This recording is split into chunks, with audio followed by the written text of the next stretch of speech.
All right, so I'm sure I'm ready. So hi Diane. Thank you so much for joining us on New England Next Gen. Our audience is full of young professionals, students, and community-minded listeners who really want to understand how transparency and accountability work at the state level. And your role as state auditor is right at the heart of that. Um, so I have a few questions that go along those lines. My first question that has to do with like setting priorities. I said, when you first took office as state auditor, what was the one issue or department you felt most urgently needed attention? And how did you decide what was the right place to start? Well, thank you so much for the very gracious introduction, Sarah. It's great to join you. My name is Diana Dizoglio. I am the state auditor for the Commonwealth of Massachusetts. I don't audit any of you personally, so Yeah. don't change the channel yet. I actually audit state government departments and agencies for you, the residents of the Commonwealth. I'm not the IRS. I'm not the Department of Revenue.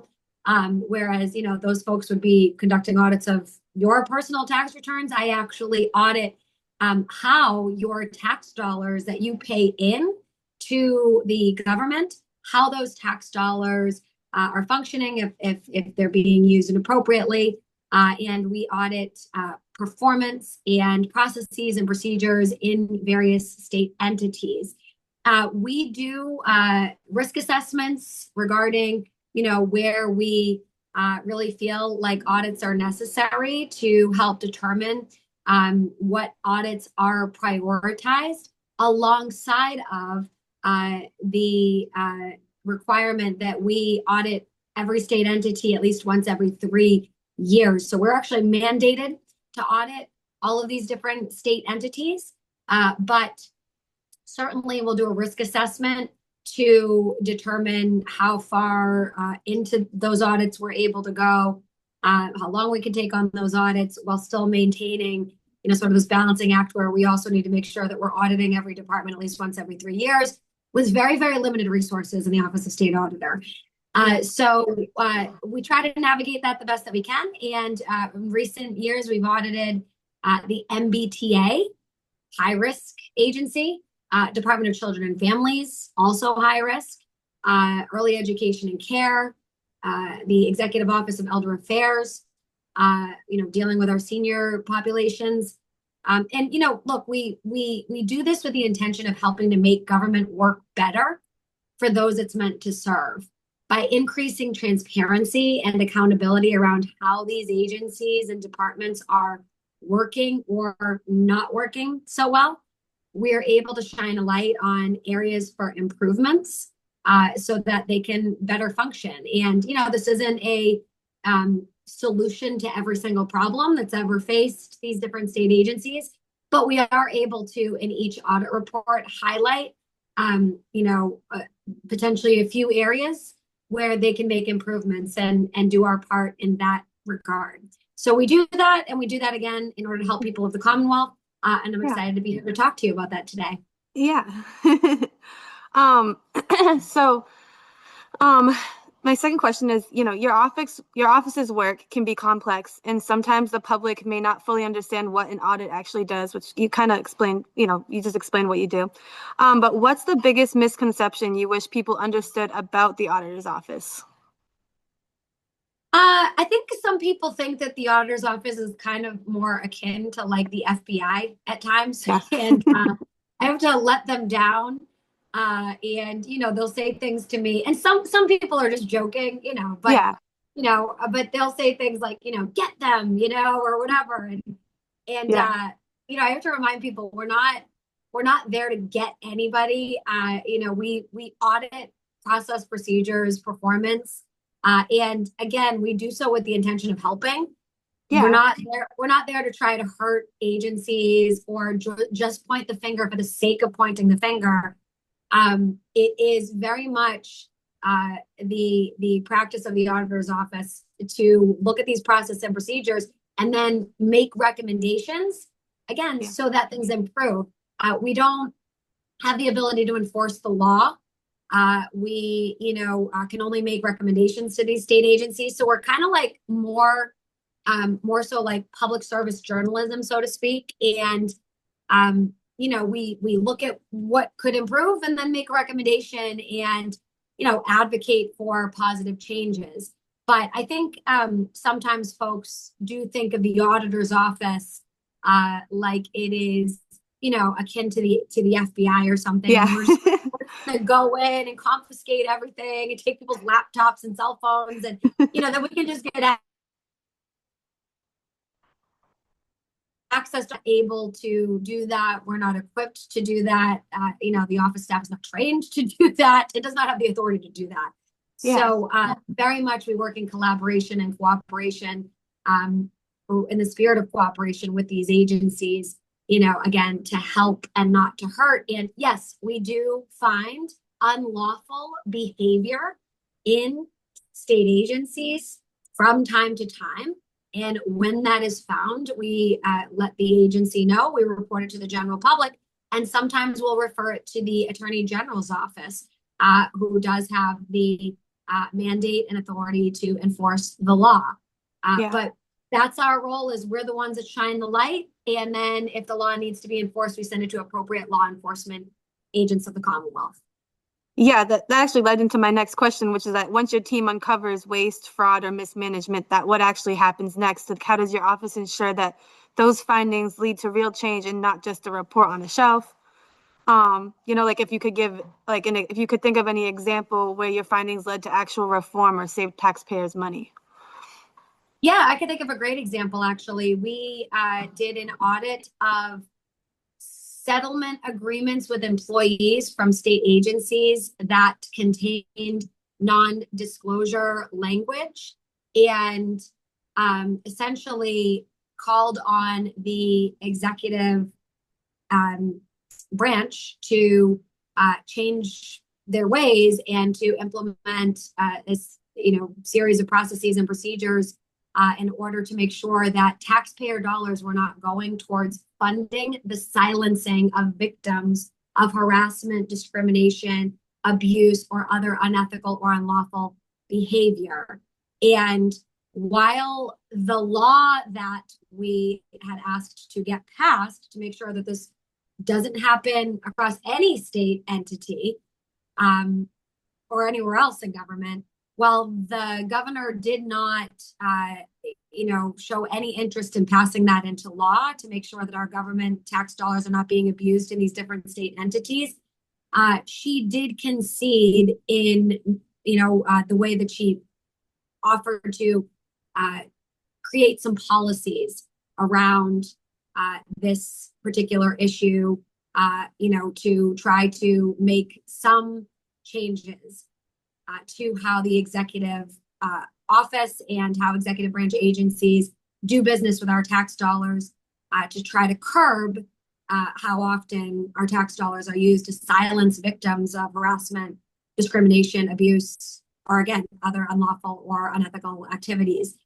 Because we know, folks can go into any workplace and something bad can happen. We want to make sure that our tax dollars aren't being used to protect powerful perpetrators of harassment or discrimination, right? Yeah. Or that have done something potentially really sketchy or corrupt even. So our tax dollars shouldn't go towards protecting perpetrators and silencing victims. And our audit helped to shine a light on where we can do better. Action was taken, reforms were made. I am pushing for stronger reforms. I don't think that the reforms go far enough. But we did get to shine a light on that, and we're going to keep doing that to make sure that changes are made. Yeah. Let's get into the last of my few questions. What do you see as the biggest accountability or financial challenge facing Massachusetts in the next 5 years, and how are you preparing your office to meet it? So, our office has a role to play. We don't have the ability to address budget challenges head on. We don't have the ability to make decisions about the budget. I did serve as a state rep and as a senator. I served as a state representative for 6 years, a state senator for 4 years. And during that time frame, I was able to participate, not lead, but participate in budget discussions, participate in discussions about, the track that we were on regarding, the state budget and where to go with respect to the state budget. So that very much is something that's under the legislature's purview and the governor's purview. Our role in the state auditor's office is really just to shine that light on Yeah. areas of improvement to, to encourage and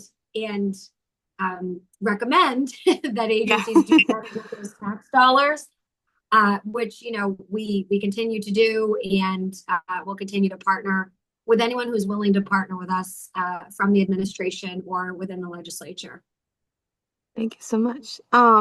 Many young people feel disconnected from politics and government. What advice would you give to someone in their teens or 20s, or even as a college student, who wants to get involved or helps hold government accountable in a constructive way? What would be your advice? Don't give up. Right now, we're at a time period where a lot of people feel demoralized, disenfranchised, and isolated from the process, and that is because democracy is under attack right now. It's under attack at the federal level, and it's also under attack here in the state of Massachusetts. I'm a registered Democrat, but I will be the first to say that here in Blue, Massachusetts, we have democracy under attack right at our own state house. I Yeah. think that a lot of times it's easy for folks to just point the finger at the federal level and say that, well, they're doing this wrong or they're doing that wrong, or this current administration is messing up in all these different ways. And it's fine to call those things out. And those things, actually, it's more than fine. Those things should be called out. But at the same time, we can't not look in the mirror here in Massachusetts and act, like it's just so wonderful regarding democracy here, when really we have a lot of challenges that we need to address, especially as it pertains to these transparency and accountability issues. We need to, it's an and both, not either or. We should be doing both of those things. And I think here in Massachusetts, which is, where my work is, I don't work at the federal level. I don't work with those federal issues. But here in Massachusetts, I could tell you that the folks who are younger, and or students or people who are, up and coming in some way, I think that, I would want you to please stay inspired, stay motivated, and please keep the belief and faith that you actually can make a difference. Look, I was born to a 17-year-old single mother. I grew up housing insecure. We couch surfed. I slept on people's couches and floors growing up. Not always, but often.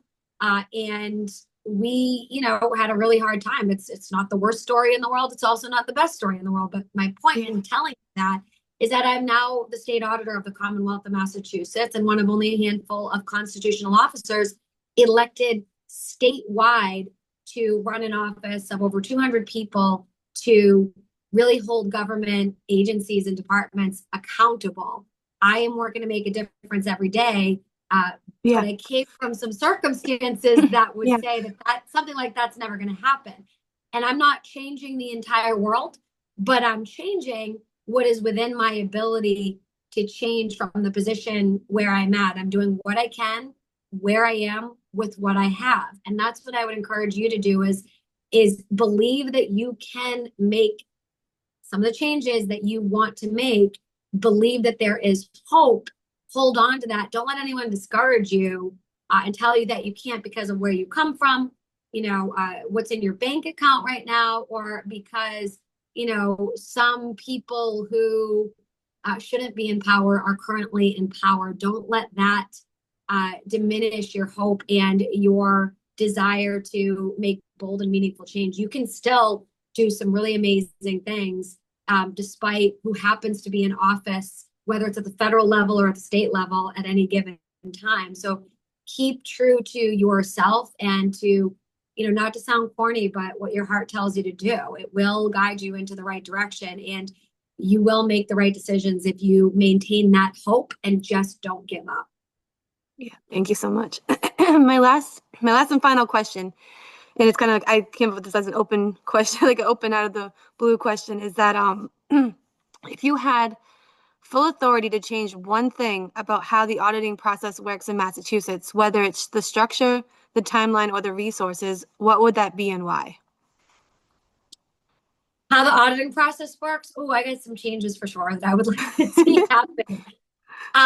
We are required to audit due to an outdated law that has not been reconsidered for quite some time, and might not be considered for quite some time, because legislative leaders currently are so focused on trying to stymie the efforts of the auditor's office that they're really not willing to engage with us on really anything at the current moment. But if we happen to get a willing ear in the state legislature or from this administration regarding how the process can be changed for the better, we would actually like to see a 5-year audit cycle for being able to conduct these audits of every state entity. And the reason why, Sarah, is because government has grown tremendously, and the funding for the auditor's office and the resources for the auditor's office have not kept up the same pace that state government has been growing. We have new agencies. We have, billions of dollars extra in spending, compared to how it was when the auditor's office was first created. And the resources and the structure of the auditor's office with respect to being able to conduct really deep dive audits of every single state entity, it's just not there. My predecessor was not able to audit every state entity within the 3-year time period. We're working to make that happen, but I would like to be able to conduct more robust reviews of the entities that we do audit. And because of the limited resources, a lot of times we'll have to just, audit 1 or 2 issues and then move on quickly because we're on this arbitrary deadline of just, you have to hurry up and get it done. So move along. And a lot of times there'll be things that we want to pull the thread on, that we'll learn about a different state entity that we think warrants additional review, but we don't have the time to actually review the additional information that we've received, or the additional issues we believe should be addressed. So we have to move on quickly, and that can leave issues not reviewed or unaddressed. And I think that folks would be better served if we had the time to more fully review these issues rather than just speedily moving along to check a box for a law that's outdated and has become really arbitrary in nature. So I think people deserve more robust reviews, but in order for that to occur, in these different state entities, the Office of State Auditor does need more time. And my predecessor believed the same thing. She filed a bill that asked for 5 years, and they didn't give the 5 years to her office either. So we'll see what happens. But I do think that it would go a long way to help to make sure that the reviews are happening the way that best serves the Commonwealth. Thank you so much. And I appreciate you answering all my questions. Yeah, because I have a friend who's just like, he's very much into what you do. And he's like, you have done less audits than the previous person has done. And I'm like, well, it's not just like, she's not just like able to snap her fingers and, make it all happen. And I feel like maybe this could shed some light on like, it's not as easy as just doing them. Yeah. Actually, you can tell your friend that's actually an incorrect statement. I'm sure your friend, has read maybe an article. And read the article and said, oh, that's what's happening. It's actually not a correct statement. We've done more audits, and we've done more audits. And I think that during my first year in office, I was disappointed with the reality that a news media outlet chose to look at that first year in office and look at how many audits were produced that first year in office and say, oh, in my first year in office, only this many audits were produced. The reality, Sarah, is that audits take over a year to conduct, and that my first year in office, how many audits we produced that first year is actually a reflection of my predecessor's last year in office. Wow. The first year where it demonstrated how many audits got done under my administration, or since I've been in, is actually my second year in office. My first year, I was reporting out all the audits that my predecessor started. My second year, I was reporting out the audits that I had the opportunity to get going. And we actually did do more audits than my predecessor. And I don't say that, Yeah, no, to yeah. say anything negative about my predecessor, But but it's good to know for people who want to know, yeah, that they're yeah, just like yeah, that. They know what the real truth and reality is. That's what my whole right. podcast is like, finding the truth and finding out like what really the reality of things are rather than just like social media or, you know. It's also important to note, Sarah, that we're Yeah. not on an annual timeline. We're on a 3-year deadline. So Yeah. sometimes people will look and they'll want to cover the topic and they'll say, well, in this particular year, you did this many audits. And then you'll look and say, that may be correct, but or it may not be correct, as we just talked about, Yeah. or it's the fact that they're looking at just the annual thing and they're not looking at, but in maybe January of the following year, maybe we released 20 audits, or between January and February. So we're on a 3-year cycle. We're not on an annual cycle. Yeah. And I think that is important to reflect upon. And yes, we have done much deeper dive audits that are a lot more higher quality when it comes to the MBTA and DCF. And again, some of these higher risk agencies, Department of Early Education and Care, the Department of Elementary and Secondary Education, where we're dealing with vulnerable population, children, right? Yeah. We take a lot more time on those audits, and we invest a lot of time and resources into those audits as much as is possible. So it does take a little bit longer if you're going to try to do that. So, Yeah. that's why, I say this just to say I agree with my predecessor, and I feel her pain in this regard, because it is, do you do the deeper dive audits, or do you just rush through to make sure that this sort of arbitrary mandate is met? Because we can churn out audits very quickly to meet the mandate, but the question is, how deep are you able to go into those audits? It's the same thing with, your for students who are watching. If you're doing a paper and you're doing a report, and this is just a kind of quick example, but just Yeah. imagine, your professor gives you a week to do, a research paper, and then another professor gives you 3 months to do a research paper, right? Yeah. Which research paper do you think you're going to be able to get more information on and take a deeper dive and just have more knowledge of at the end of the day? It's probably going to be the one that you were given 3 months on, right? So Of course. the Yeah. question is, how deep are we able to go in how many of these audits? And do we really want a system where we're set up that we just have to just keep churning out, oh, quick, get it done, move on, oh, we looked at 2 things, let's go. Yeah. That's not something that I think is the best way to do the work. But unfortunately, because my predecessor's efforts did not, unfortunately, come to fruition in the legislature with them passing that 5-year mandate, and I've been working to do the same thing.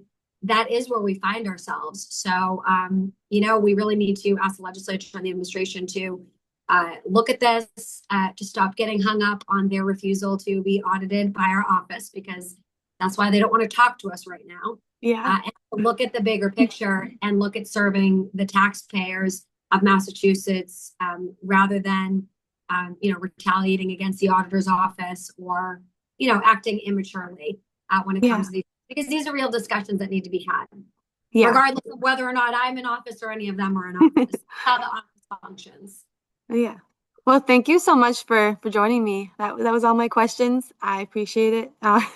It's good to shed some, like you said, you're shedding light, and that I'm trying to shed the light, same as you, into all the reality of the state audit. I think it's good to hear all those talking points. So thank you so much for joining me. 100%. Thanks so much, Sarah. Great to be here. Have a great day, everyone. Thank you. All right. Thanks.